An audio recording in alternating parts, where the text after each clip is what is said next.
प्रश्न आ गया, बिना समय गवाए 2024, अभी प्रीवियस ईयर में क्वेश्चन पूछा गया था। सभी बच्चे जोरदार तरीके से जवाब देंगे और मैं सभी बच्चों के जवाब को ध्यान से देखता रहूंगा बेटा। सभी लोग जल्दी से सेशन को शेयर करेंगे और अपने भाई बंधु के पास जरूर पहुंचाएंगे।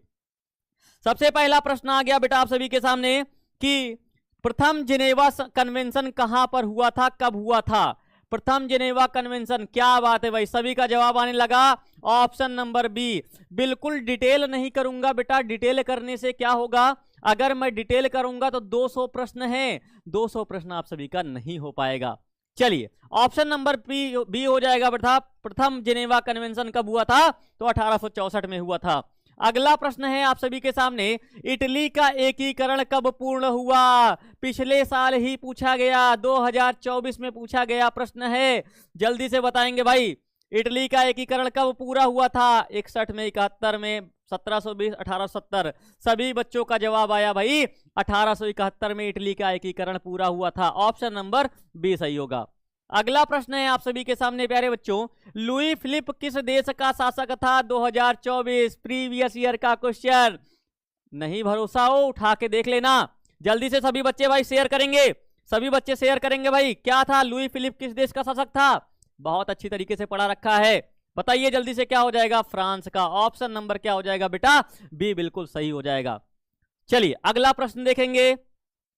अगला प्रश्न है आप सभी के सामने, यूरोपियन सभ्यता का पालना किसे कहा जाता है? प्रीवियस ईयर 2024 का प्रश्न एक बार फिर से आपके लिए तहलका मचा रहा है, तो बताएंगे भाई यूरोपीय सभ्यता का पालना कहा जाता है किसे? यूनान को। अगर इसी की जगह पूछ लेता यूरोप का मरीज किसे कहा जाता है, तो टर्की को बता देना मेरे लाल। चलिए अगला प्रश्न, अगला प्रश्न है पांचवा प्रश्न, बोहेमिया निम्न में से किस देश के अधीन था? प्रीवियस ईयर का प्रश्न, जल्दी से बताएंगे भाई, जल्दी से बताइएगा। पांचवें प्रश्न का सही जवाब क्या हो जाएगा? बोहेमिया किस देश के अधीन था? ऑप्शन नंबर हो जाएगा भाई ऑस्ट्रिया के अधीन था। Option number A. सभी बच्चों से मेरी सिर्फ एक रिक्वेस्ट है कि आज का सेशन आपके लिए बहुत दमदार होने वाला है। ये अभी चल रहा है यूरोप में राष्ट्रवाद, चैप्टर नंबर 1, इसके बाद ज्योग्राफी का चैप्टर नंबर 1, इसके बाद इकोनॉमिक्स का चैप्टर नंबर 1। समझ में आई बात? सभी को लेकर आऊंगा मैं। चलिए अगला प्रश्न होगा आप सभी के सामने, निम्न में से कौन मित्र राष्ट्रों के गुट में शामिल नहीं था? 2024 का ही प्रश्न है। मित्र राष्ट्रों के गुट में कौन शामिल नहीं था, जल्दी से बताएंगे। ब्रिटेन, जर्मनी, फ्रांस और रूस। तो इसका जवाब क्या हो जाएगा बेटा? जर्मनी जो है मित्र राष्ट्र की तरफ नहीं था, इसकी हार हुई थी, ये था धुरी राष्ट्र की तरफ। ऑप्शन नंबर कौन सा सही होगा? बी बिल्कुल सही होगा। अगला प्रश्न है आज के दिन का 7वां प्रश्न, 1871 में विलियम प्रथम कहां का सम्राट बना था? 2024 का प्रश्न है। सभी बच्चे भाई शेयर कर दो, एक बार जोरदार तरीके से शेयर कर दो भाई। क्या बात है, विलियम प्रथम कहां का सम्राट बना था? 7वां प्रश्न है भाई, जल्दी से बताओ। सभी बच्चों का भाई बिल्कुल सही जवाब आ रहा है, क्या बात है। कहां का शासक बना था बेटा? जर्मनी का, है ना। अगला प्रश्न, अगला प्रश्न है सार्डिनिया का राजा कौन था? 2024 में प्रश्न ये भी पूछा गया है। और बेटा अगर विश्वास ना हो, मैं बार बार कह रहा हूं, ओपन करके 2024 का प्रश्न पत्र देख लेना, सारे प्रश्न आपके पूछे गए हैं, ठीक है। सार्डिनिया का राजा कौन था, यानी कि बेटा 8वें प्रश्न का जो सही जवाब हो जाएगा विक्टर एमेनुएल। कौन था? सार्डिनिया का राजा कौन था? विक्टर एमेनुएल था। 8वां का ऑप्शन नंबर क्या हो जाएगा? ए सही हो जाएगा। अगला प्रश्न, इटली के एकीकरण का प्रमुख नायक कौन था? 2024 में पूछा गया प्रश्न। 9वें प्रश्न का सभी बच्चे, क्या बात है भाई, 600 बच्चे, इसको 1000 जितनी जल्दी हो सके बेटा कर दो। सभी लोग जितनी जल्दी हो सके 1000 बच्चों को पहुंचा दो। तो देखिए मेजनी, काबूर, गैरीबाल्डी, इनमें से सभी क्या बताओगे? ये सभी इटली के एकीकरण करता थे। ऑप्शन नंबर डी बिल्कुल सही होगा। अगला प्रश्न है 10वां प्रश्न, लुई 16वें को फांसी कब दी गई थी? 2024 में पूछा गया प्रश्न। एक भी क्वेश्चन मैंने छोड़ा नहीं है, सिर्फ और सिर्फ आपके लिए प्यारे बच्चों। सारे प्रश्नों को जल्दी जल्दी फटाफट सभी लोग शामिल करेंगे बेटा। अभी तो हम लोग 10वें प्रश्न पर पहुंचे हैं, 200 प्रश्न हैं। तो आप सभी के लिए जो 10वां प्रश्न होगा बेटा, 1793 में इसको क्या कर दी गई थी? फांसी दे दी गई थी। किसको? लुई 16वां को। अगला प्रश्न, वियना सम्मेलन की मेजबानी किसने की थी? वियना कांग्रेस 2022 का पूछा गया प्रश्न है। वियना कांग्रेस की सम्मेलन की जो मेजबानी थी किसने किया था? मेटरनिक ने किया था। ऑप्शन नंबर ए सही हो जाएगा। अगला प्रश्न, निम्न में से किस सम्मेलन में जर्मनी की क्षतिपूर्ति राशि को कम कर दिया गया था? तो 2023 में पूछा गया प्रश्न है, 2 साल पहले का प्रश्न है। ठीक है, ठीक है, क्या हो जाएगा बेटा इसका सही जवाब? इसका जवाब हो जाएगा लौसने सम्मेलन, यानी कि ऑप्शन नंबर डी बिल्कुल सही हो जाएगा, है ना। अगला प्रश्न, अगला प्रश्न क्या होगा? अमेरिका में न्यू डील किसने लागू किया था? 2023 का प्रश्न है भाई, जल्दी से बताएंगे। अमेरिका में न्यू डील किसने लागू किया था? तो अमेरिका में न्यू डील लागू किया था फ्रैंकलिन डी रूजवेल्ट ने। एक बार सभी बच्चे भाई कमेंट करके बता दीजिए कि मजा आ रहा है कि नहीं, सारे प्रश्नों को करने में मजा आ रहा है कि नहीं। अगला प्रश्न, हीगेल किस देश का दार्शनिक था? 2023 में पूछा गया प्रश्न है। France, Italy, Germany, Austria. जल्दी से बताएंगे भाई, सभी लोग बताएंगे भाई। 14वें प्रश्न का जो सही जवाब हो जाएगा बेटा, हीगेल किस देश का दार्शनिक था? तो जर्मनी का, ऑप्शन नंबर सी बिल्कुल सही होगा। अगला प्रश्न, अगला प्रश्न है आप सभी के सामने, वियना कांग्रेस का मुख्य उद्देश्य क्या था प्यारे बच्चों? 2023 का प्रश्न है। 2023 में पूछा गया प्रश्न है कि जो वियना कांग्रेस हुआ था इसका मुख्य उद्देश्य क्या था? राजतंत्रों की पुनर्स्थापना करना।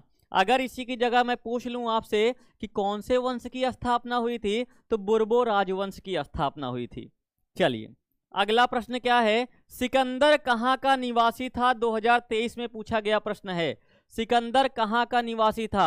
बिल्कुल प्यारे बच्चों, एक भी बच्चा अगर आप आज डर गए ना, अगर आज आपने इस सेशन को पूरा नहीं किया तो अपना टॉपर बनने का सपना छोड़ देना, मैं गारंटी के साथ कहता हूं। आपको मेरी बात, आपको अपने भाई की बात बुरा लग जाएगी। रीजन क्या है बेटा कि अगर आपके अंदर अभी 1 घंटे सहने की क्षमता नहीं है तो एग्जाम में 3 घंटे समझ के 3 घंटे बैठ के क्या सोच रहे हो कि आप कुछ कर जाओगे? बिल्कुल नहीं। आपके माँ बाप के सपने क्या इतने छोटे हैं कि आप 1 घंटे बेटा नहीं रुक सकते हो यहाँ पर? जल्दी से बोलो, क्या अपने माता पिता के लिए आप इतना नहीं कर सकते हैं? आपके माता पिता ने सपना देखा हुआ है कि मेरा बेटा इस बार बोर्ड की परीक्षा में नाम रोशन करेगा, मेरा बेटा इस बार हमारा नाम रोशन करेगा। समझ रहे हैं बात को? तो अपने माता पिता के लिए प्यारे बच्चों, हमारे लिए नहीं, अपने माता पिता के लिए ना दम दिखाइए अपना कि हाँ हम में पोटेंशियल है। अगर मैं सर आया हूँ ना तो पूरी क्लास करके जाऊँगा, यहाँ पर मेरा नुकसान नहीं मेरा फायदा हो रहा है। समझ में आई बात? चलिए, तो यहाँ सिकंदर जो है बेटा कहाँ का निवासी था? यूनान का निवासी था, ऑप्शन नंबर सी सही हो जाएगा। फ्रांसीसी क्रांति कब हुई थी? 2023 में पूछा गया प्रश्न है, तो जल्दी से बताएंगे भाई फ्रांस की क्रांति कब हुई थी? तो 1789 में हुई थी फ्रांस की क्रांति। ऑप्शन नंबर कौन सा सही होगा? ऑप्शन नंबर ए सही होगा। अगला प्रश्न, अगला प्रश्न है कि राष्ट्रीय आंदोलन का केंद्र जेना विश्वविद्यालय कहाँ स्थित है? 18वां प्रश्न का सही जवाब बताइए भाई, जल्दी से बताएंगे सभी लोग। क्या बात है, क्या बात है, सभी का जवाब आ रहा है भाई। गुरुजी मजा आ रहा है, बहुत अच्छी बात है भाई, बता रहे हैं गुरुजी मजा आ रहा है, मजा तो आएगा ही, है ना। ऑप्शन नंबर कौन सही होगा? बी सही होगा। अगला प्रश्न है, कोसूथ का संबंध किस देश के साथ? 2023 का प्रश्न है, ये पूछा गया है। एक बार लग रहा होगा बच्चों को गुरुजी कहाँ से प्रश्नवा आ रहा है, ये प्रश्नवा आ रहा है क्योंकि पूछा गया है 2023 में। तो जो 19वां प्रश्न है प्यारे बच्चों, 19वें का जवाब हो जाएगा हंगरी। कोसूथ का संबंध किस देश से है? हंगरी से है। अगला प्रश्न, अगला प्रश्न है, इटली तथा जर्मनी वर्तमान में किस महादेश के अंतर्गत आते हैं? या फिर कह लीजिए इटली और जर्मनी किस महाद्वीप के अंतर्गत आते हैं? तो महाद्वीप हो जाएगा यूरोप महाद्वीप, यानी कि ऑप्शन नंबर कौन सा सही होगा? सी बिल्कुल सही होगा। चलिए अगले प्रश्न पे चलेंगे। अगला प्रश्न क्या कह रहा है, फ्रांस में किस शासन वंश की पुनर्स्थापना वियना कांग्रेस के द्वारा की गई? वियना कांग्रेस हुआ कब था? 1815 में हुआ था। तो फ्रांस में किस शासन वंश की पुनर्स्थापना वियना कांग्रेस के द्वारा की गई है? तो बुर्बो राजवंश, है ना। किस वंश की? बुर्बो राजवंश। शासक कौन बना था? लुई 18वां शासक बना था। ठीक है, चलिए अगले प्रश्न की तरफ चलेंगे। मेजनी का संबंध किस संगठन से था? 2023 का प्रश्न है भाई, जल्दी से बताएंगे भाई, मेजनी का संबंध किस संगठन से था? एक बार जोरदार तरीके से बेटा सेशन को शेयर कर दो। मैं बता रहा हूं ना, ये प्रश्न आपके लिए नहीं है, ये बोर्ड की परीक्षा में पूछे जाने वाले प्रश्न हैं। क्या हो जाएगा? कार्बोनरी से बेटा 1810 में इसका क्या किया गया था? गठन किया गया था। अगला प्रश्न क्या कह रहा है, इटली और जर्मनी के एकीकरण के विरुद्ध निम्न में से कौन सा था? अभी मैं आप सभी को बता रहा हूं यूरोप में राष्ट्रवाद चल रहा है, डरेंगे नहीं। इसके बाद आप सभी का दूसरा चैप्टर भी स्टार्ट होगा, ये यूरोप के राष्ट्रवाद है। इसके बाद अगला चैप्टर भी शुरुआत होगी। इटली और जर्मनी के एकीकरण के विरुद्ध कौन था? ऑस्ट्रिया था, ऑप्शन नंबर सी बिल्कुल सही होगा। अगला प्रश्न है, काउंट काबूर को विक्टर एमेनुएल ने किस पद पर नियुक्त किया था? 2020 में पूछा गया, 2022 में पूछा गया, 2 बार लगातार पूछा गया प्रश्न है। जल्दी से बताएंगे भाई। काउंट काबूर को प्रधानमंत्री के पद पर, यानी कि ऑप्शन नंबर कौन सा सही होगा? सी बिल्कुल सही होगा। अगला प्रश्न क्या कह रहा है?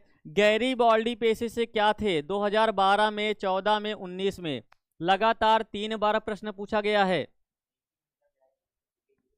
ठीक है, गैरीबाल्डी पेशे से क्या थे? तो ये थे बेटा नाविक थे। ऑप्शन नंबर कौन सही होगा? डी बिल्कुल सही होगा। अगला प्रश्न क्या कह रहा है? जर्मन राइन राज्य का निर्माण किसने किया था? 2014, 16, 2022, 2023, कितनी बार प्रश्न पूछा गया है? तो सीधी सी बात है कि संभावना इस बार आपकी परीक्षा में है आने की। तो जर्मन राइन राज्य का निर्माण किसने किया था बेटा? नेपोलियन बोनापार्ट ने किया था। ऑप्शन नंबर कौन सही होगा? बी। एक बार जल्दी से आप लोग बताइए, क्या आप डिटेल वाइज चाहते हो बेटा? क्या सारे प्रश्नों का जो रिवीजन है डिटेल वाइज करना चाहते हो? तो मैं डिटेल क्यों नहीं करा रहा हूँ, रीजन क्या है, इसके पहले मैं आप सभी को चैप्टर डिटेल में पढ़ा चुका हूँ। अगर आपको ये प्रश्न नहीं आ रहा है ना, तो एक बार चैप्टर्स को बहुत ध्यान से पढ़िएगा, गारंटी करता हूँ कि आपको सारे प्रश्नों का जवाब आएगा। ठीक है, तो ऑप्शन बी सही हो गया। अगला प्रश्न है, जालवे ऋण किस प्रकार की संस्था थी? 2022 में पूछा गया प्रश्न है। तो बेटा ये टैक्स फ्री, मतलब टैक्स फ्री व्यापार चाहते थे पूरे यूरोप में। तो ये किसकी संस्था होगी? टैक्स फ्री व्यापार चाहते हैं तो व्यापारियों की संस्था होगी। अगला प्रश्न, रक्त एवं लौह की नीति का अवलंबन किसने किया था? 2011, 2017, 2020, 2024, बताएंगे। रक्त और लौह की नीति का अवलंबन किसने किया था? तो ये बिस्मार्क ने किया था। ठीक है, रक्त और लौह की नीति का अवलंबन किया था बिस्मार्क ने, और इसी नीति का प्रयोग किया था भारत में सरदार वल्लभ भाई पटेल ने। इसीलिए सरदार वल्लभ भाई पटेल को भारत का बिस्मार्क कहा जाता है। अगला प्रश्न, फ्रैंकफर्ट की संधि कब हुई थी? 2020, 2021, 2022 का प्रश्न है। जल्दी से बताएंगे भाई, सभी लोग बताओ। वाह भाई क्या बात है, सभी का जवाब आ रहा है सर हम बिहारी हैं, सब पे भारी हैं, क्या बात है। तो बिहारी हो तो भारी तो रहोगे ही बेटा, है ना? बिहारी हो तो भारी तो रहोगे ही। तो 29वां का जो ऑप्शन नंबर डी होगा बेटा वो सही हो जाएगा, 1871। अगला प्रश्न, यूरोप वासियों के लिए किस देश का साहित्य ज्ञान विज्ञान प्रेरणा स्रोत रहा? यूरोप वासियों ने किनसे सीखा है इसको? तो सीखा है बेटा यूनान से। ऑप्शन नंबर क्या हो जाएगा? बी। अगला प्रश्न, नेपल्स की क्रांति कब हुई थी? 31वें नंबर का प्रश्न का जो सही जवाब हो जाएगा बेटा क्या हो जाएगा? Option number B, 1821। क्या हो जाएगा? 1821 में नेपल्स की क्रांति। अगला प्रश्न, चार्टिस्ट आंदोलन कहां पर हुआ था? जल्दी से बताएंगे भाई, चार्टिस्ट आंदोलन कहां पर हुआ था? तो चार्टिस्ट आंदोलन हुआ था आप सभी का इंग्लैंड में। ऑप्शन नंबर कौन सही होगा? डी सही हो जाएगा। ठीक है, अगला प्रश्न है, यूनान को एक स्वतंत्र राष्ट्र कब घोषित किया गया? जल्दी से बताएंगे भाई, यूनान को स्वतंत्र राष्ट्र कब घोषित किया गया? तो 1832 में प्यारे बच्चों, 1832 में इसको क्या घोषित किया गया था? स्वतंत्र राष्ट्र घोषित किया गया था। जल्दी से प्यारे बच्चों आप लोग एक बार बताएंगे भाई, समझ में आ रहा है कि नहीं, सभी को मजा आ रहा है कि नहीं? अगला प्रश्न है, ऐतिहासिक द्वंद्ववाद की व्याख्या किसने किया था? 34वां प्रश्न आ गया आप सभी के सामने। 34वें प्रश्न का सही जवाब बताइए भाई, क्या हो जाएगा? ऐतिहासिक द्वंद्ववाद की व्याख्या किया था प्यारे बच्चों हीगेल। ये भी अभी प्रश्न पूछता है परीक्षा में, किसने किया था? हीगेल ने। अगला प्रश्न है, एड्रियानोपोल की संधि कब हुई थी? एड्रियानोपोल की संधि प्यारे बच्चों 1829 में हुई थी। कब हुई थी? 1829। ऑप्शन नंबर कौन सही होगा? बी बिल्कुल सही होगा। ठीक है, चलिए अगला प्रश्न, एड्रियानोपोल की संधि किन दो देशों के बीच में हुई थी? तो किन दो देशों के बीच में हुई थी भाई? तुर्की और रूस के बीच में। ऑप्शन नंबर क्या सही होगा भाई?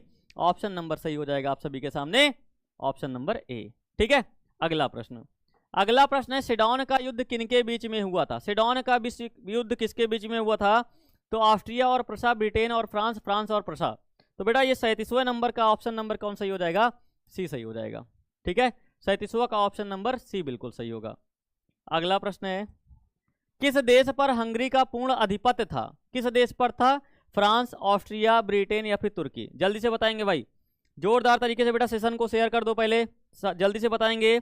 38वां नंबर का हो जाएगा बेटा बी, ऑप्शन सही हो जाएगा। क्या सही होगा? ऑप्शन नंबर बी सही हो जाएगा।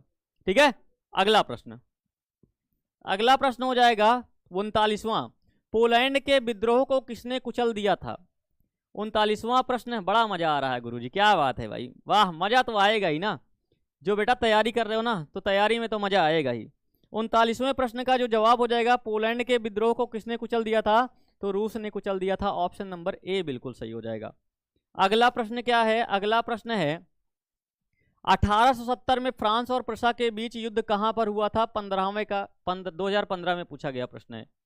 ठीक है, 1870 में फ्रांस और प्रशा के बीच में जो युद्ध हुआ था बेटा, वो हुआ था सेडॉन का युद्ध। फ्रांस और प्रशा के बीच में जो युद्ध हुआ था, यह किस युद्ध कहलाता है? सेडॉन का युद्ध कहलाता है। अगला प्रश्न, किस युद्ध के बाद जर्मनी का एकीकरण पूरा हुआ था? 2018 का प्रश्न है। ठीक है, किस युद्ध के बाद जर्मनी का एकीकरण पूरा हुआ था बेटा? यही सेडॉन के युद्ध। सेडॉन के युद्ध के बाद जर्मनी का एकीकरण क्या हो गया था? पूरा हो गया था। अगला प्रश्न, यंग यूरोप यंग इटली का संस्थापक कौन था बेटा? जल्दी से बताएंगे। कौन था? मेजनी। मेजनी ही था यंग यूरोप और यंग इटली का क्या था? संस्थापक था। ऑप्शन नंबर कौन सही होगा? ए सही हो जाएगा। अगला प्रश्न है, यूरोप का मरीज किसे कहा जाता है? 2019 का प्रश्न है।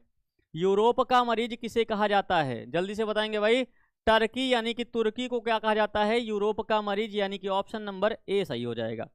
ठीक है, अगला प्रश्न, वियना कांग्रेस कब हुआ था? 2020-2022 का प्रश्न है।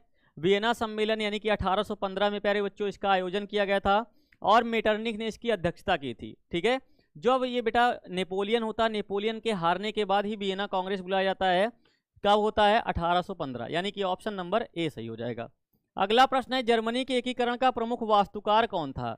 मेजनी, गैरीबाल्डी, लेनिन या फिर बिस्मार्क? जर्मनी के एकीकरण में प्रमुख वास्तुकार किसे माना जाता है?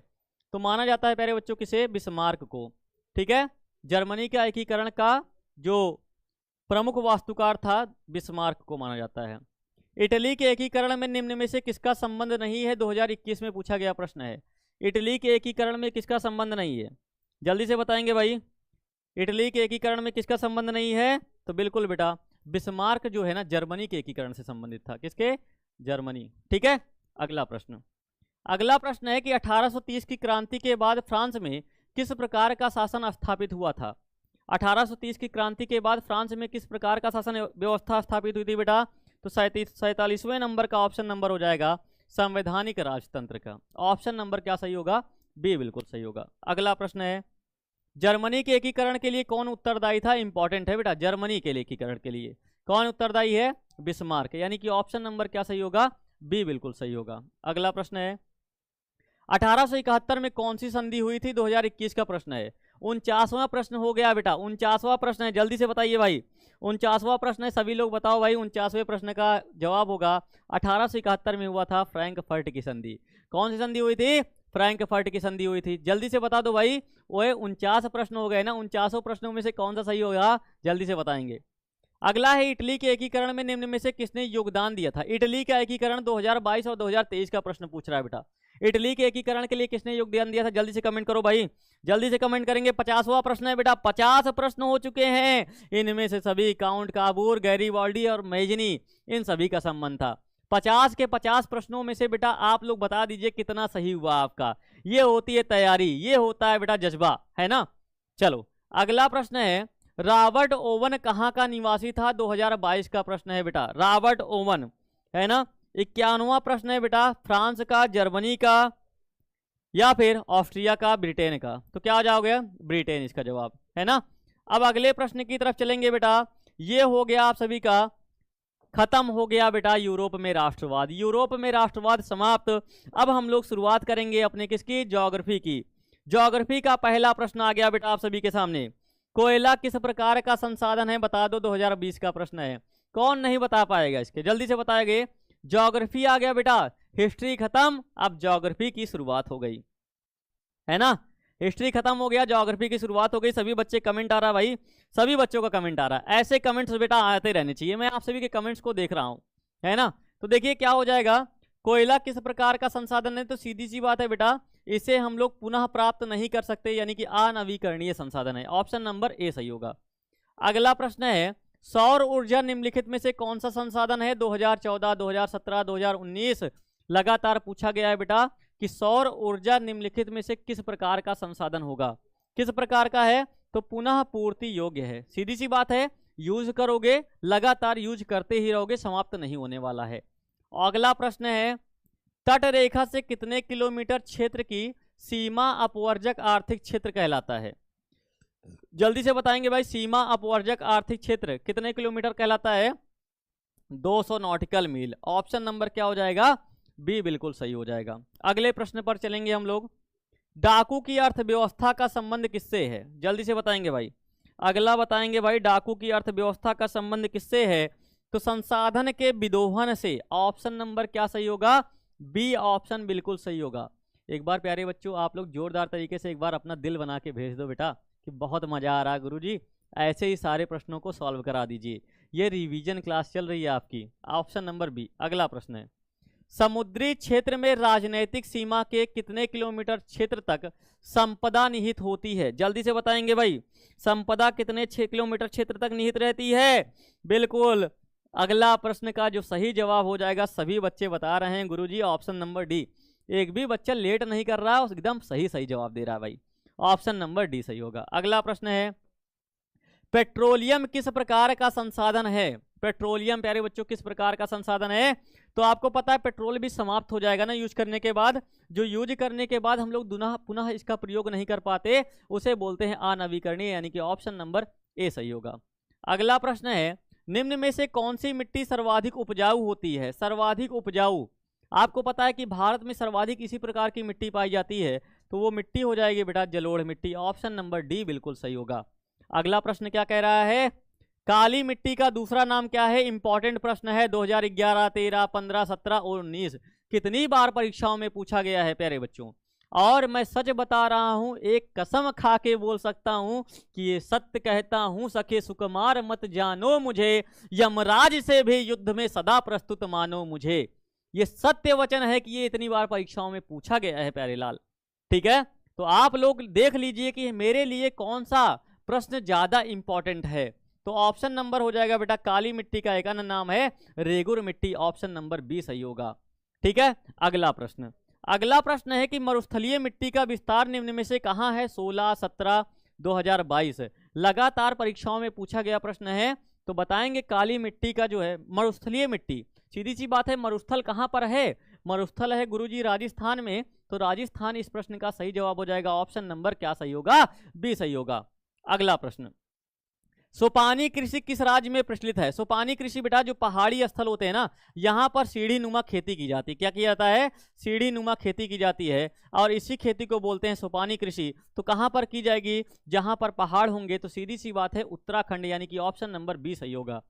अगला प्रश्न है, पंजाब में भूमि निम्नीकरण का मुख्य कारण 2012, 15, 20, 21, 22 लगातार परीक्षाओं में पूछा गया प्रश्न है लाल, इसको इंपॉर्टेंट लगा लेना। ठीक है, तो बताएंगे इस प्रश्न का जो सही जवाब हो जाएगा, 62वें प्रश्न का जो सही जवाब हो जाएगा, क्या हो जाएगा? अधिक सिंचाई के कारण। ये मैंने आप सभी को पढ़ा रखा है क्लास में।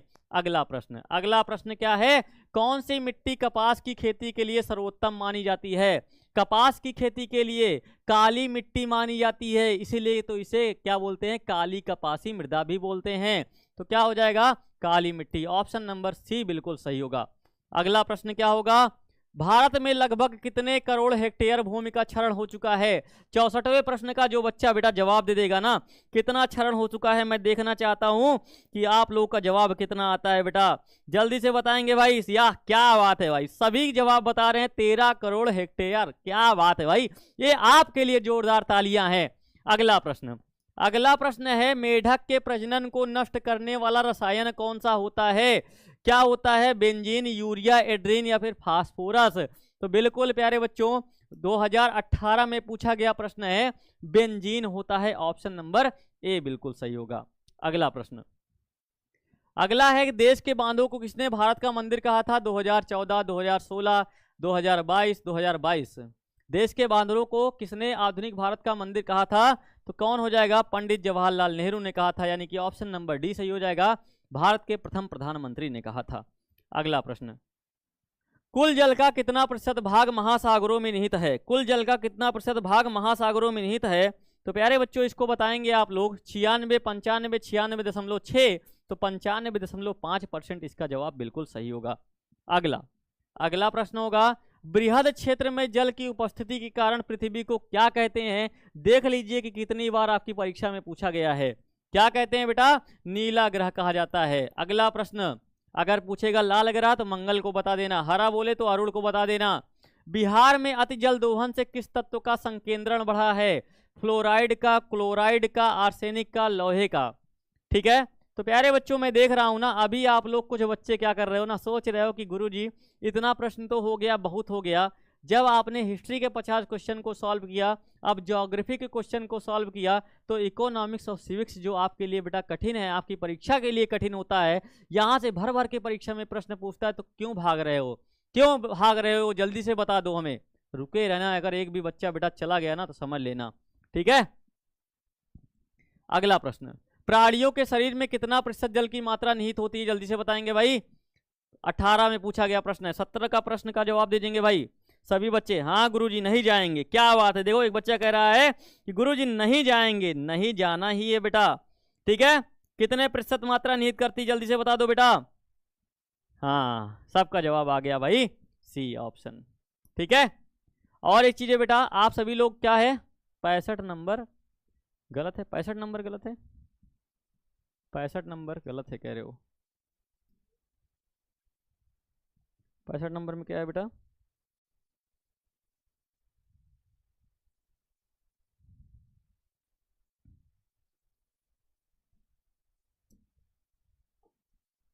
अच्छा sorry sorry, I am so sorry.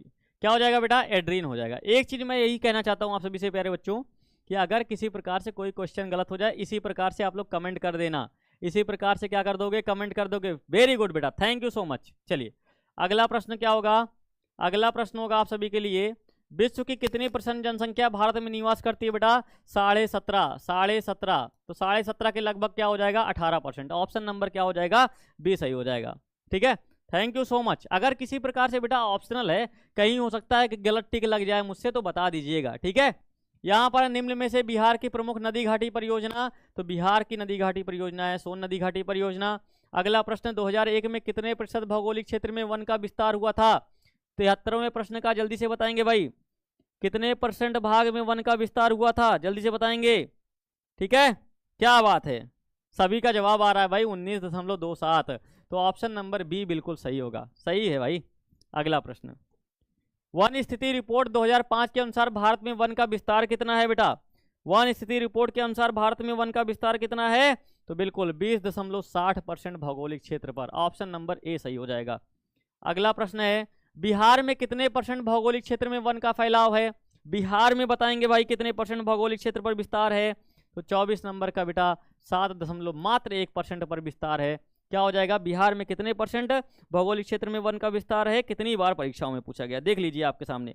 ठीक है, चलिए अगला प्रश्न क्या कह रहा है, अगला प्रश्न है, पूर्वोत्तर राज्यों के 188 आदिवासी जिलों में देश के कुल कितने क्षेत्र का वन है, कितने % क्षेत्र में वन है। ठीक है, जल्दी से बताएंगे भाई, पूर्वोत्तर राज्यों में तो 60.11%, वनों की दृष्टि से बेटा बहुत ही ज्यादा क्या है, वनों की दृष्टि से सुसज्जित है। ठीक है, अगला प्रश्न, अगला, निम्नलिखित व्यक्तियों में से कौन लोकतंत्र में रंगभेद के विरोधी नहीं रहे हैं। देखो बेटा, अब आप सभी के सामने सिविक्स आ गया, आप जल्दी से बताएंगे बेटा, पहले 76 प्रश्नों में से कितने प्रश्न आपके सही हुए हैं, जल्दी से बोलेंगे भाई। सर आप बहुत अच्छा पढ़ाते हैं, थैंक यू सो मच प्यारे बच्चों। जल्दी से बताएंगे 76 प्रश्नों में से आप सभी का कितना सही हुआ है। ठीक है, जल्दी से कमेंट करिए, मैं कमेंट्स को देख रहा हूँ बेटा आप सभी का, जल्दी से कमेंट करिए। क्या बात है, सभी का सही है, सब सही है, वाह भाई वाह। ठीक है, ये हो जाएगा बेटा, ऑप्शन नंबर डी हो जाएगा, जेड गुडी हो जाएगा। अगला प्रश्न क्या कह रहा है, जब हम लैंगिक विभाजन की बात करते हैं तो हमारा अभिप्राय क्या होता है, जब हम लैंगिक विभाजन की बात करते हैं तो हमारा अभिप्राय क्या होता है, भाई सभी लोग कमेंट करो जल्दी से, क्या होता है, बिल्कुल है ना, क्या होता है, समाज द्वारा और स्त्री पुरुषों को दी गई असमान भूमिका, स्त्री और पुरुष के बीच जैविक अंतर, बालक बालिकाओं की संख्या का अनुपात, लोकतांत्रिक व्यवस्था में महिलाओं को मतदान का अधिकार न मिलना। तो बिल्कुल बताइए बेटा क्या हो जाएगा, ऑप्शन नंबर बी हो जाएगा, समाज द्वारा स्त्री और पुरुषों को दी गई असमान भूमिका। अगला प्रश्न है, भारत में औरतों के लिए आरक्षण की व्यवस्था किस संस्था में की गई है, बताएंगे भाई। भारत में आरक्षण की व्यवस्था किस संस्था में की गई है, पंचायती राज में बेटा, पंचायती राज व्यवस्था में भारत में 33% और बिहार में 50%, बिहार में 50% की व्यवस्था की गई। अगला प्रश्न, सांप्रदायिक राजनीति के अर्थ से संबंधित निम्नलिखित कथनों पर गौर करिए। तो सांप्रदायिक राजनीति किस पर आधारित होती है बेटा, जल्दी से बताएंगे, सांप्रदायिक राजनीति किस पर आधारित होती है, सभी लोग का जवाब आना चाहिए भाई। किस पर आधारित होती है? तो एक धर्म दूसरे धर्म से श्रेष्ठ है, इसी पर आधारित होती है। ठीक है, एक धर्म दूसरे धर्म से श्रेष्ठ है। अगला प्रश्न, भारतीय संविधान के बारे में कौन सा कथन गलत है? यह धर्म के आधार पर भेदभाव की मनाही करता है, यह एक धर्म को राजकीय धर्म बनाता है, सभी लोगों को कोई भी धर्म मानने की आज़ादी है, किसी धार्मिक समुदाय में सभी नागरिकों को बराबरी का अधिकार है। तो बराबरी का अधिकार है, सभी लोगों को कोई धर्म मानने की आज़ादी है, धर्म के भेदभाव की मनाही करता है, तो ये धर्म को राजकीय धर्म बनाता है। ये बेटा ऑप्शन नंबर क्या हो जाएगा? बी गलत है। ठीक है, ऑप्शन नंबर बी गलत है।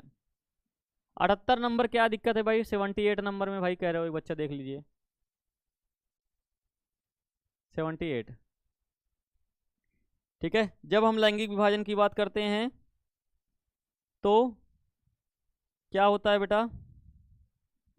समाज द्वारा स्त्री पुरुषों को दी गई असमान भूमिका, स्त्री और पुरुष के बीच जैविक अंतर, बालक बालिकाओं की संख्या का अनुपात, लोकतांत्रिक व्यवस्था में महिलाओं को मतदान का अधिकार। 5वें नंबर का बी सही है बेटा। क्या हो जाएगा? बी बिल्कुल सही होगा। ठीक है, स्त्री और पुरुषों के बीच जैविक अंतर, ये क्या कराता है? लैंगिक विभाजन, समाज द्वारा असमान भूमिका।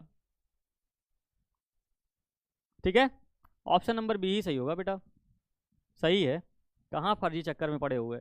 ठीक है, ऐसे ना बोलो भाई। धर्मनिरपेक्षता का अर्थ क्या होता है? तो धर्मनिरपेक्षता का अर्थ क्या होता है? धर्म से रहित, धार्मिक श्रेष्ठता, धर्म समभाव, सर्वधर्म समभाव। ठीक है, धर्मनिरपेक्षता का अर्थ बताएंगे भाई सभी लोग, क्या होता है? ठीक है, सभी धर्म को समान भाव देना, यही क्या कहलाता है? धर्मनिरपेक्षता कहलाता है। ठीक है, अगला प्रश्न। अगला प्रश्न क्या है? भारतीय संविधान के बारे में इनमें से कौन सा कथन सही है? यह धर्म के आधार पर भेदभाव की मनाही करता है, यह एक धर्म को राजकीय धर्म बनाता है, लोगों को कोई भी धर्म मानने की आज़ादी नहीं है, महिलाओं को मतदान के आधार का अभाव है। जल्दी से बताएंगे भाई क्या सही है भारतीय संविधान के बारे में, जल्दी से बताएंगे। ठीक है, ये धर्म के आधार पर भेदभाव की मनाही करता है, यहाँ मनाही नहीं होनी चाहिए। ठीक है, ऑप्शन नंबर ए बिल्कुल सही हो जाएगा। जल्दी से कमेंट करो भाई, सभी लोग का कमेंट्स मैं बहुत ध्यान से देख रहा हूँ भाई, मोबाइल में आप सभी का ध्यान दे रहा हूँ मैं, किसी प्रकार से कोई दिक्कत नहीं होनी चाहिए। ठीक है, सांप्रदायिक राजनीति किस पर आधारित होती है बेटा? धर्म पर आधारित होती है, ऑप्शन नंबर ए सही हो जाएगा। अगला प्रश्न क्या कह रहा है? लिच्छवी गणतंत्र भारत के किस राज्य में स्थित है? बिहार, राजस्थान, महाराष्ट्र, त्रिपुरा। आपको पता है लिच्छवी कहाँ पर स्थित है? हमारे बिहार में स्थित है। अगला प्रश्न क्या कह रहा है? धर्म को राजनीति से अलग नहीं किया जाता, ये किसने कहा था प्यारे बच्चों? धर्म को राजनीति से अलग नहीं किया जा सकता, इस किसने कहा था? महात्मा गांधी ने कहा था, ऑप्शन नंबर ए सही हो जाएगा। अगला प्रश्न है, कृषि कार्य में महिलाओं की भागीदारी कितनी है? जल्दी से बताएंगे। 87 प्रश्न का जवाब क्या हो जाएगा भाई? कृषि कार्यों में महिलाओं की भागीदारी, बोलिए जल्दी से। हाँ, जवाब आ गया भाई, 40%, 40% है। अगला प्रश्न है, अर्थशास्त्र पुस्तक किसने लिखा था? अर्थशास्त्र कौटिल्य ने बेटा। ठीक है, अर्थशास्त्र पुस्तक के रचयिता कौन है? कौटिल्य। ठीक है, अगला प्रश्न है, एनकुमा कहाँ के राष्ट्रपति चुने गए थे? एनकुमा कहाँ के राष्ट्रपति चुने गए थे? ठीक है, एनकुमा कहाँ के राष्ट्रपति चुने गए थे? तो घाना के राष्ट्रपति थे एनकुमा। अगला प्रश्न, निम्नलिखित में से किस समुदाय ने ब्रसेल्स में बहुमत का गठन किया था? किस समुदाय ने ब्रसेल्स में बहुमत का गठन किया था? जल्दी से बताएंगे भाई। 17 नंबर का ऑप्शन नंबर बी बेटा, डच भाषी समुदाय ने। किसने किया था? डच भाषी समुदाय ने। अगला प्रश्न है, सरकार के उच्च और निम्न स्तर के बीच शक्तियों का विभाजन क्या कहा जाता है? उच्च और निम्न स्तर के बीच शक्तियों का विभाजन क्या कहा जाता है? जल्दी से बताएंगे। सभी का जवाब भाई देख रहा हूँ, जल्दी से बताइए क्या कहा जाता है। क्या बात है भाई, बहुत सही, मजा आ गया। कौन सा सही हो जाएगा? ऊर्ध्वाधर वितरण कहा जाता है। ऑप्शन नंबर क्या सही हो जाएगा? सी बिल्कुल सही हो जाएगा। अगला प्रश्न क्या कह रहा है? नेपाल के किस राजा ने प्रजातांत्रिक शासन को स्वीकार करने से मना कर दिया था? जल्दी से बोलेंगे भाई, नेपाल के किस राजा ने प्रजातांत्रिक शासन को इनकार कर दिया था, मना कर दिया था? वाह भाई, राजा ज्ञानेंद्र ने। बिल्कुल, किसने? राजा ज्ञानेंद्र, यानी कि ऑप्शन नंबर सी सही हो जाएगा भाई, है ना। किसने मना किया था? राजा ज्ञानेंद्र ने मना किया था। अगला प्रश्न, समकालीन विश्व में सरकार का सबसे लोकप्रिय रूप कौन सा है? आज के समय में सबसे ज़्यादा जो लोकप्रिय रूप है बेटा वो कौन सा होगा? वो हो जाएगा आप सभी का क्या? लोकतंत्र। प्यारे बच्चों, आप सभी का जो कमेंट कर रहे हो ना कि ये गलत है वो गलत है, आप लोग अंत में, ठीक है, मैं आपकी तरह टीचर बनना चाहता हूँ, बिल्कुल बनोगे बेटा, हमसे अच्छे टीचर बनोगे, ठीक है। जेरोक्स भाई आप जो है ना, अभी मैं अंत में पहुँचने दो, मैं आप सभी से पूछूंगा कि क्या चल रहा है, ठीक है, निश्चिंत रहिए। मैं एक बार फिर से, कोई गलत क्वेश्चन नहीं है, अभी तक जो भी क्वेश्चन हुआ है गलत है ही नहीं है, ये आपको हो सकता है जानकारी का अभाव है बेटा। अगला प्रश्न, निम्न में से कहाँ सामाजिक विभाजन का आधार है? सामाजिक विभाजन का आधार कहाँ पर है? जल्दी से बोलेंगे भाई, सामाजिक विभाजन का आधार कहाँ पर है? सामाजिक विभाजन का आधार कहाँ पर है? बोलिए, 21वें नंबर प्रश्न का सही जवाब दीजिए। बेल्जियम में। बेल्जियम में क्या था बेटा? सामाजिक विभाजन का आधार था। अगला प्रश्न, जनमत पर आधारित शासन क्या है? तो जनमत पर आधारित शासन होता है लोकतंत्र, ठीक है। अगला प्रश्न, समदलीय गठबंधन कहाँ पर? सप्तदलीय बेटा, सप्तदलीय, सप्तदलीय कहाँ पर था? नेपाल में, ठीक है। सप्तदलीय गठबंधन कहाँ पर था? नेपाल में। अगला प्रश्न, किसी गुण के कारण लोकतंत्र को अन्य शासन प्रणालियों से बेहतर माना जाता है? ठीक है, किसके कारण बेटा? तो यहाँ पर क्या होता है? जनमत होता है, मतभेद में सामंजस्य होता है, समानता और स्वतंत्रता होता है, इनमें से सभी, यानी कि ऑप्शन नंबर क्या सही हो जाएगा? डी बिल्कुल सही हो जाएगा। अगला प्रश्न क्या है? इनमें से किसको प्राथमिक क्षेत्र भी कहा जाता है? कृषि क्षेत्र को प्राथमिक क्षेत्र कहा जाता है। अगला प्रश्न, इनमें से कौन से देश में मिश्रित अर्थव्यवस्था है? तो मिश्रित अर्थव्यवस्था है हमारे भारत में। अगले प्रश्न की तरफ चलेंगे, पहले एक चीज बताएंगे बेटा, 100 प्रश्न हो गए। योजना आयोग का गठन कब किया गया था? 15 मार्च 1950। जल्दी से बताओ 100 प्रश्न में से कितने सही हुए भाई? जल्दी से बताओ। You are best teacher, thank you so much. 100 प्रश्नों में से कितने प्रश्न सही किए हैं? जल्दी से बता दो भाई, सभी लोग, सभी लोग बता दो भाई, 100 प्रश्नों में से कितने प्रश्न सही किया आपने? चलिए, अगला प्रश्न क्या कह रहा है? जिस देश का राष्ट्रीय आय अधिक होता है वह देश क्या कहलाता है बेटा? विकसित देश कहलाता है। अगला प्रश्न क्या होगा? इनमें से पिछड़ा राज्य किसे कहा जाता है? बीमारू राज्य की श्रृंखला में आता है बिहार, ऑप्शन नंबर सी। अगला प्रश्न, शेयर बाजार का नियामक कौन होता है बेटा? सेबी। कौन होता है? SEBI, sales and investment bank of India. Share बाजार का, जल्दी से बताएंगे भाई, सभी लोग जल्दी से कमेंट कर दो, क्या हो जाएगा बेटा? सेबी हो जाएगा। अगला प्रश्न, भारत में किस राज्य की प्रति व्यक्ति आय सबसे कम है?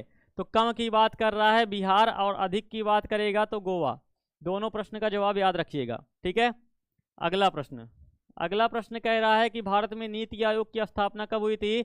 नीति आयोग की बेटा, नीति आयोग की तो जनवरी 1915 क्या है? 2015 में, ठीक है। अगला प्रश्न, मिश्रित अर्थव्यवस्था का एक राष्ट्र कौन सा है? तो हमारा भारत है, ऑप्शन नंबर ए। अगला प्रश्न, योजना आयोग के सदस्यों की संख्या कितनी होती है? लो, एक प्रश्न फिर से खतरनाक, ठीक है, जल्दी से बताएंगे भाई। जो योजना आयोग होता है बेटा, इसके सदस्यों की संख्या कितनी होती है? तो 8 सदस्य होते हैं इसमें, कितने? 8। अगला प्रश्न, बिहार में जीवन यापन का मुख्य साधन क्या है? तो कृषि है। बिहार में जीवन यापन का मुख्य साधन क्या है? तो कृषि है। अगले प्रश्न पर चलेंगे। अगला प्रश्न क्या है? देश में सब्जी के उत्पादन में बिहार का स्थान क्या है? पहला, दूसरा, तीसरा, जल्दी से बता दो भाई, जल्दी से कमेंट कर दो सभी लोग। देश में जो ये चल रहा है ना, बिहार में सब्जी के उत्पादन में, सब्जी के उत्पादन में पहला नंबर पर तो आ जाता है कौन सा? उत्तर प्रदेश। दूसरे पे आएगा कौन? बिहार। अगला प्रश्न, भारत के पड़ोसी देशों में किस देश का प्रति व्यक्ति आय सबसे अधिक है? तो आपको पता है बेटा किसका अधिक है? श्रीलंका का अधिक है। अगला प्रश्न क्या होगा? इनमें से योजना आयोग के पदेन अध्यक्ष कौन होते हैं? चाहे योजना आयोग की बात करेगा और चाहे बात करेगा नीति आयोग, इसी के स्थान पर बनाया गया था ना, तो कौन हो जाएगा? प्रधानमंत्री हो जाएगा। अगला प्रश्न क्या होगा? भारत की आर्थिक व्यवस्था किस प्रकार की है? तो मिश्रित है, ऑप्शन नंबर सी हो जाएगा। अगला प्रश्न है, इनमें से कौन से देश में समाजवादी अर्थव्यवस्था? जल्दी से बता दो भाई, जल्दी से बता दो, समाजवादी अर्थव्यवस्था कहाँ पर है? किस देश में है? जल्दी से कमेंट करो, क्या हो जाएगा? समाजवादी अर्थव्यवस्था रूस में। पूंजीवादी की बात करेगा अमेरिका और जापान में। मिश्रित की बात करेगा तो क्या बता देना? अपना भारत, ऑप्शन नंबर सी सही हो जाएगा। टिक कर लो, इसको नहीं बता दोगे गुरुजी गलत बता दिए, ठीक है। अगला प्रश्न, अगला प्रश्न क्या होगा आप सभी के सामने? समयक विकास, समयक विकास किससे संबंधित है? सभी वर्गों के विकास से प्यारे बच्चों। समयक विकास का मतलब होता है जिसमें उच्च वर्ग निम्न वर्ग सभी को शामिल कर लिया जाए, उसे बोलते हैं समयक विकास। अगला प्रश्न, गरीबी कैंसर की रोग की तरह है, किसने कहा था? तो अर्थशास्त्री कुजनेठ ने कहा था, इसको याद रखिएगा, ठीक है। अर्थशास्त्री किसने कहा था? कुजनेठ ने कहा था। अगला प्रश्न है प्यारे बच्चों, किस क्षेत्र को द्वितीयक क्षेत्र कहा जाता है? तो द्वितीयक क्षेत्र कहा जाता है सेवा, किसे कहा जाता है? उद्योग क्षेत्र को। ऑप्शन नंबर क्या होगा? सी बिल्कुल सही होगा, ठीक है। बोलो भाई, हुंकार भर दो एक बार, जल्दी से बोलो क्या है? अगला प्रश्न, 11वीं पंचवर्षीय योजना का संबंध किससे है? 12वीं पूछेगा तो 12 से 17, तो 7 से 12 बेटा 11वीं पंचवर्षीय योजना, यानी कि ऑप्शन नंबर डी।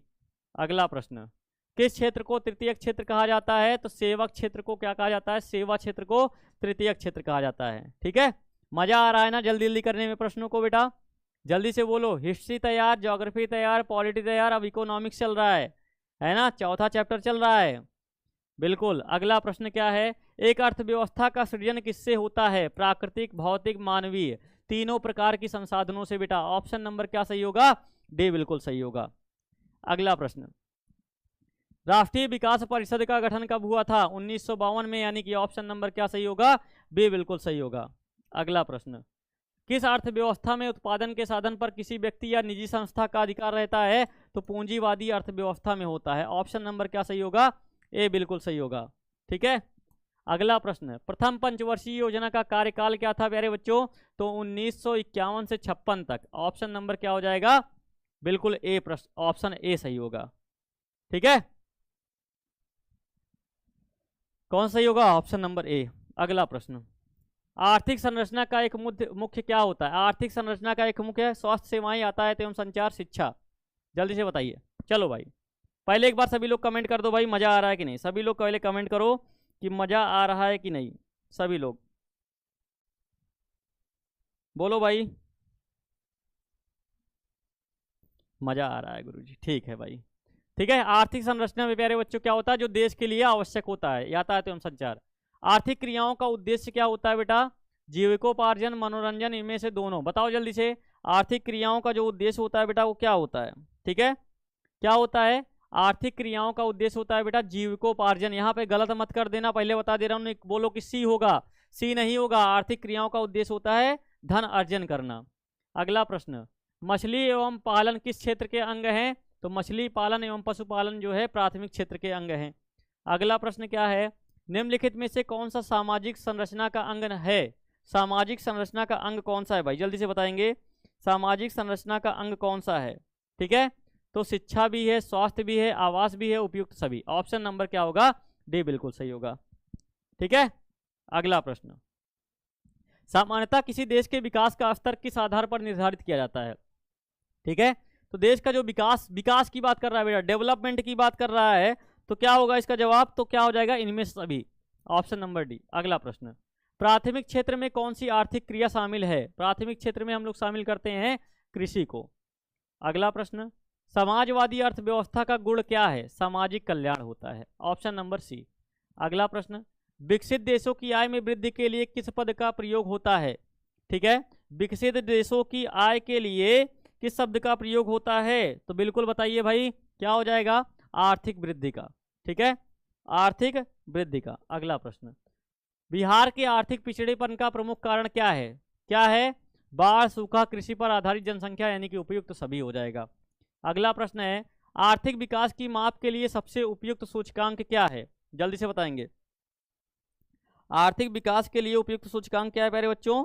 तो प्रति व्यक्ति आय। प्रति व्यक्ति आय जो होती है वो आर्थिक सूचकांक के लिए मुख्य होती है। अगला प्रश्न, बोनस भुगतान अधिनियम किस पंचवर्षीय योजना के दौरान बनाया गया? बोनस भुगतान अधिनियम किस पंचवर्षीय योजना के तहत बनाया गया? तृतीय पंचवर्षीय योजना के तहत। निम्नलिखित में से कौन सा देश विकसित अर्थव्यवस्था का उदाहरण है? तो अमेरिका जो है विकसित अर्थव्यवस्था का उदाहरण है। विश्व पर्यावरण एवं विकास आयोग की स्थापना कब की गई? ठीक है, विश्व पर्यावरण एवं विकास आयोग की स्थापना की गई प्यारे बच्चों 1983 में। Option number B. अगला प्रश्न, आर्थिक समृद्धि का संबंध किससे है? अल्पकाल, दीर्घकाल, दोनों से। आर्थिक जो समृद्धि होती है बेटा, आर्थिक समृद्धि का संबंध किससे है? जल्दी से बताएंगे सभी लोग, बताइए भाई क्या हो जाएगा? बिल्कुल दीर्घकाल। आर्थिक समृद्धि जो होती है बेटा वो दीर्घकाल से संबंधित है। ठीक है। अगला प्रश्न, आर्थिक विकास का गैर आर्थिक कारक कौन सा है? आर्थिक विकास का गैर आर्थिक कारक बेटा, तो क्या हो जाएगा? तकनीकी विकास। आर्थिक कारक का गैर आर्थिक कारक क्या हो जाएगा? ठीक है, तो इसमें हो जाएगा तकनीकी विकास। ठीक है, 40 का बी बेटा। आर्थिक विकास का गैर आर्थिक कारक। ठीक है, सामाजिक संस्थाएं हो जाएगा बेटा। ये नहीं है, आर्थिक मतलब पैसा होता है ना, तो पैसा जो है हम सामाजिक कारक से नहीं कमाते हैं। अगला प्रश्न, जीवन की भौतिक गुणवत्ता का सूचक है। जीवन की भौतिक गुणवत्ता का सूचक क्या है बेटा, जल्दी से बताइए। क्या हो जाएगा, सभी हो जाएंगे, ऑप्शन डी। अगला प्रश्न है, आर्थिक विकास संबंधित है, किससे संबंधित है? 39वां है, आर्थिक विकास किससे संबंधित है? क्या हो जाएगा, ए और बी दोनों से। 140वां प्रश्न, एक समाजवादी अर्थव्यवस्था में सर्वाधिक बल किस पर दिया जाता है? जल्दी से बताएंगे भाई, आज के दिन का आखिरी प्रश्न है, आज के दिन का सभी प्रश्न है, जल्दी से बताओ भाई। आ गया, क्या है, लोक कल्याण पर। ठीक है बेटा, 140 प्रश्न हो चुके हैं आप सभी के सामने प्यारे बच्चों। अब आप लोग बताइएगा 140 प्रश्न, यानी कि बेटा अगर हम लोग बात कर लें, ठीक है, 140 प्रश्न हो चुके हैं। अगला प्रश्न, योजना आयोग के प्रथम अध्यक्ष कौन थे? योजना आयोग के प्रथम अध्यक्ष कौन थे बेटा? प्रथम प्रधानमंत्री पंडित जवाहरलाल नेहरू। अगला प्रश्न, निम्न में से आर्थिक आधारभूत संरचना का घटक नहीं है? वित्त, शिक्षा, स्वास्थ्य, नागरिक सेवाएं। ठीक है, वित्त, शिक्षा, स्वास्थ्य और नागरिक सेवाएं, जल्दी से बताएंगे भाई, जल्दी सभी बच्चे बताएंगे भाई। ठीक है, क्या बात है भाई, जल्दी से कमेंट करो, वाह भाई क्या बात है, सभी बच्चों का कमेंट बहुत जल्दी आ रहा है भाई, क्या बात है। ठीक है,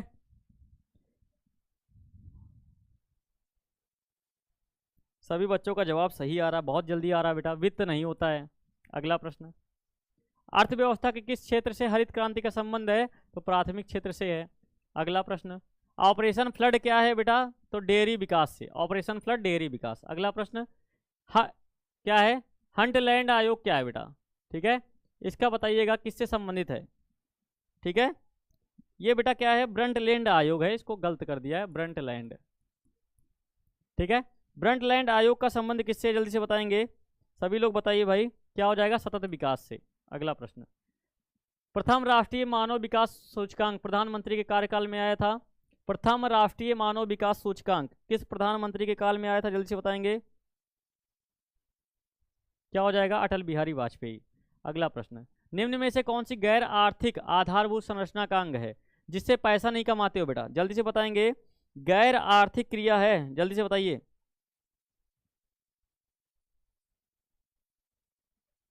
बोलिए, क्या हो जाएगा, शिक्षा बेटा, इससे पैसा नहीं कमाते हो। अगला प्रश्न, मानव विकास सूचकांक में सर्वोच्च स्थान किस देश का है बेटा? किसका स्थान है बताइए, चीन का, जर्मनी का, नॉर्वे का, ऑस्ट्रेलिया का। प्रश्न जल्दी से खत्म होने वाला, जल्दी से बताइएगा किसका स्थान सर्वोच्च है। ठीक है, मानव विकास सूचकांक में, बोलिए भाई, क्या हो जाएगा, नॉर्वे का, बता तो दिया भाई, नॉर्वे का, ऑप्शन नंबर डी। अगला प्रश्न, 12वीं पंचवर्षीय योजना का कार्य, 12 लिखा है तो 12 जोड़ लो बेटा। और आज के दिन का आखिरी प्रश्न, निम्न में से कौन सा विकास का सूचकांक नहीं है बेटा? जल्दी